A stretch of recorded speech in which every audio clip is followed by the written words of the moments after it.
Welcome back, everybody, to the next episode of Deadly Premonition, The Director's Cut. We're going to hopefully open this door. Fingers crossed. What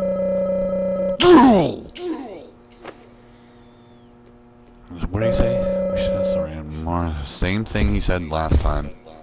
Okay, Polly, what do you know? Mr. Morgan, you're quite an impressive public speaker. Really? Thank you, Polly. You reminded me a little of a play I saw when I was younger. What kind of play? I'm talking about back when this place was still called the Mercury Theater. When I was young, I used to come here often with my husband. God rest his soul. We'd come on the weekend to see the latest play. He'd always pretend to be uninterested, but I could tell he was excited inside. He was just one of those kind of guys, really, thinking about it now. Really, Polly? So what's your favorite play? Oh, well, I like so many. Oh, God. There was one in particular, but I can't recall the name anymore. Oh, it was a very famous one, too. Something by Shakespeare? Oh,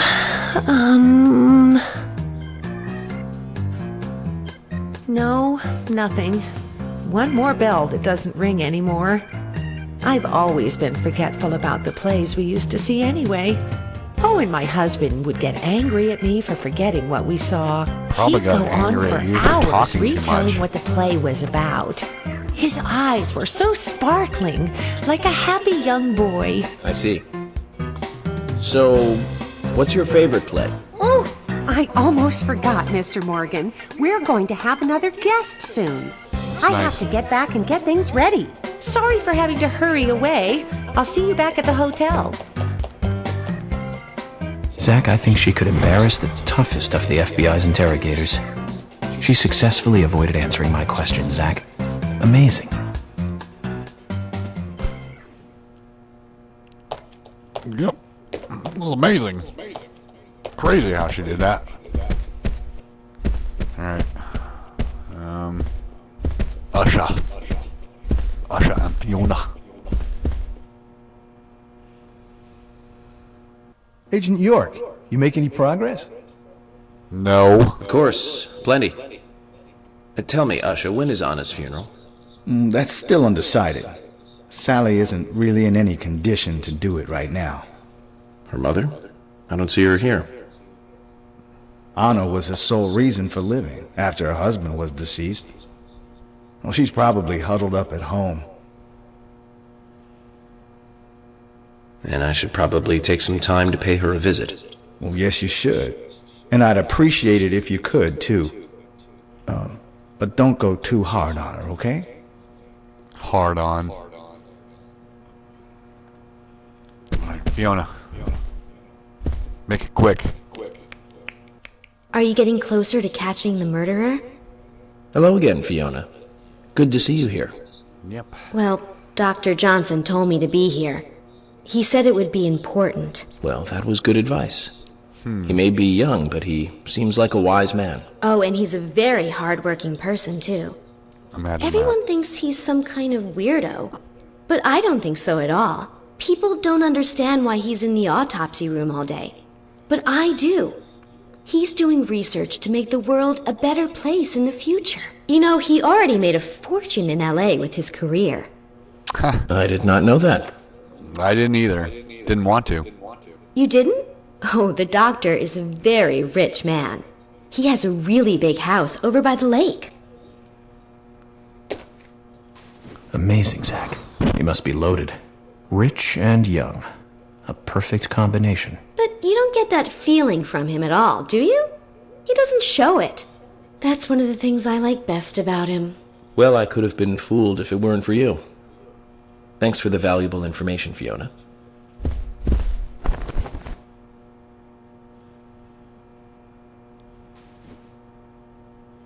What just happened there? This is one thing I absolutely hate about some video games is all the cutscenes, talk to this person, talk to that person. It's boring. Unless you're really into the story of the game, which is a good story. This is getting old. I want to leave. Oh my god. Did I talk to Jim? I don't think I did. Jim, thanks for your help in the forest. How are Isaac and Isaiah? They're fine. They really seem to love their grandpa. Well, I guess they do, son. I want to keep them away from the filth of the material world as much as I can. Their mother agrees, which is why she lets me take care of them so often. And that's why I want you to solve this case quickly and go home. Those rumors about that scar of yours do more damage than good around here. I guess I reek of the material world, don't I? I have to, in order to do my job. But I understand what you mean. Because he's living in a material world. I'd think the same if I was born in a place like this, Zach. Okay. Can I leave? Oh, look! Agent Morgan, I'd like to let everyone go home now. Let's go outside. Thank God.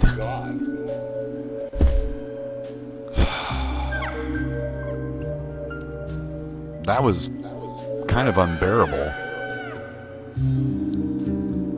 Back in the hole. The hole in your back. Side. Next to your button.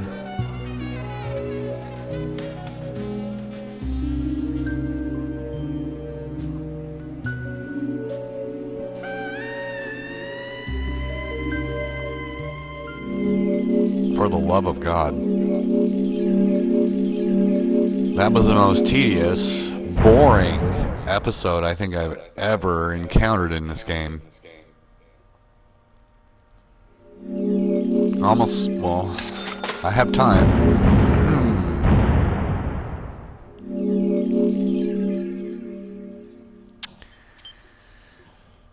Let's overwrite some data, shall we?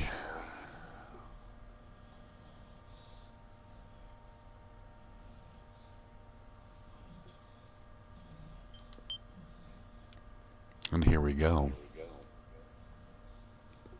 Maybe it will get a little bit more interesting from this point on.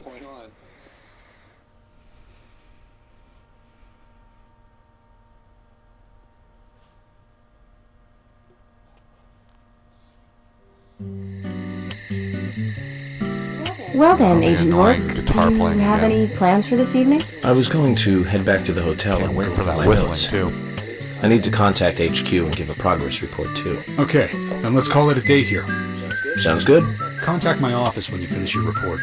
We'll pick you up tomorrow morning. Diane, the owner of the art gallery, should be back soon. All right then, let's do that. Hold on, Agent York. We're going out to eat at Nick's Diner. Would What you was like the to come peak with thing us? about? The diner. That might be nice. Thomas is a great cook, but Nick is the real deal. No visit to Greenvale is complete without eating at the A&G. A very appealing proposition. Zach, what do you think? We can always go back to the hotel after eating dinner. Or go directly back to the Quit hotel. pretending that You there's, decide, Zach. Like, okay, I picked. Let's see. He needs to really quit pretending that there's someone like this mysterious microphone in his ear. There's no one there. Zach is a complete phantasm, if that's the correct wording.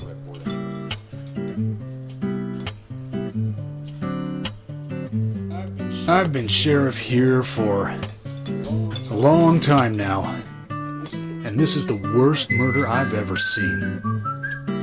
Our town Well, that's is a good, because little earlier you odd said in there some weren't ways, any. but it's usually a peaceful place. We had our fair share of cases, but just the regular stuff. A high school kid shoplifting from the milk barn, maybe. Or some hot-headed kids fighting, fueled on liquor. Nothing more than that. Agent York, what kind of cases have you dealt with in the past? Not much Your different from mama. those you've just mentioned. The case I was on until last month, well, The guy killed 7 girls in a 3-month period. He sawed their heads off from the neck. Like I'm doing took them to back this to his house. steak. He cleaned the skulls up and used them as utensils in his daily life. To eat from or as a urine cup. He hated women. That was his way of dealing with it. He'd fill skulls with ice, cola, and rum. Then he'd down it in one gulp. For him, that was a holy ritual. Just like you, York. The question of his mental state was the pivotal point in the court case. Oh, man. For me, he was insane. 100%. Drinking from the skulls. Well, that is one thing, but those he had used to relieve himself, he would then just use them to drink from, too. Yeah, that was too much for me. It's just not sanitary. You think? Not sanitary. That's probably not the problem for most of us. What else? Ah, yes. An ingenious law school student raped over 800 victims. That was a nasty one. Thank you, Agent York. Now, let's talk about something else. Like your breasts? You don't want to hear anymore? That's a shame, isn't it, Zach? I was just about to get to the good part, too. Sounds like you live in a totally different world. I mean, you're like an elite agent who just jumped out from a movie Or an or insane something. asylum. In your eyes, we must look like we're just playing cops and robbers. I give up. I can't compete with you. Don't say that, Emily. The cases you have solved are all full-fledged crimes. A crime is a crime. Size doesn't matter. There is no Just big... like the town, right? Crimes always have a criminal and a victim. No victim will ever welcome a crime, no matter what its size. So, fundamentally, there is no difference in size. Easy for you to say, pal. Well said, Agent Morgan. We work day and night to preserve peace and order in this town. You understand that, right? I understand that this whole, scenario is going on way too long. Of course. But still, I don't view shoplifting and Anna's murder as the same level of crime. Me neither. I never even dreamt that such a thing could ever even happen in this town. I keep on expecting to see Anna. I am here in this blurred. diner, waiting on tables.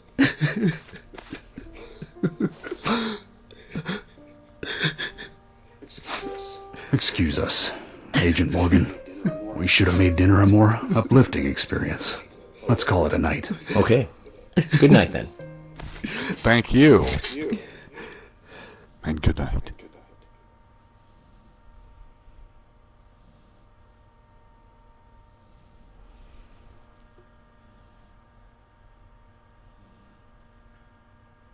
An entire ham will only satisfy a moderate amount of my hunger?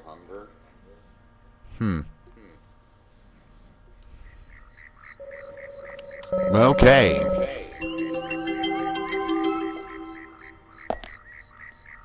Ding, ding, ding, ding, ding, ding. I'm not sure what that little bell ringing thing was, but it sounded like I kind of progressed in some way.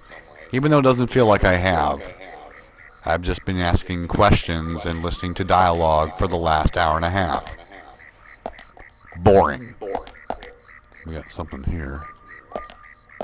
Let's not hit that until the next episode, because right now I'm just kind of done with this. Still hoping that everything's working correctly. I still hear the echo, whee! But the end result's been okay. So please leave a like.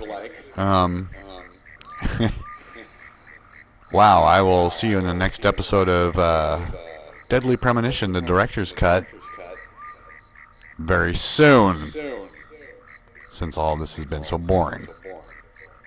You all have a great day. Peace.